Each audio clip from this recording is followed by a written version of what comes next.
বলেছেন 5 ওয়াক্ত নবী পড়ুক, আমার দরকার নাই, কারণ ওইটা নবীর উপরে নাজিল হয়েছে, নবীকেই বলেছেন আল্লাহ। কিন্তু আল্লাহ রাব্বুল আলামিন তেনার পয়গম্বরকে 5 ওয়াক্ত নামাজ দিয়েছেন উম্মতের জন্য। কার জন্য? উম্মতের জন্য। নবী নিষ্পাপ, নবী জান্নাতি, তার কোনো কিছু করার দরকার নাই।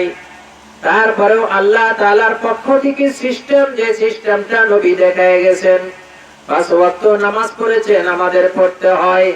নফল নামাজ পড়েছেন, আমাদের পড়তে হয়। নফল ইবাদত করেছেন, আমাদের করতে হয়। যার ফলে নবীর ইবাদত, নবীর অনুসরণ করা, আতিউল্লাহ ওয়া আতিউর রাসূল, আল্লাহর হুকুম পালন করা, রাসূল করিম সাল্লাল্লাহু আলাইহি সাল্লামের ইতাআত করা, এটা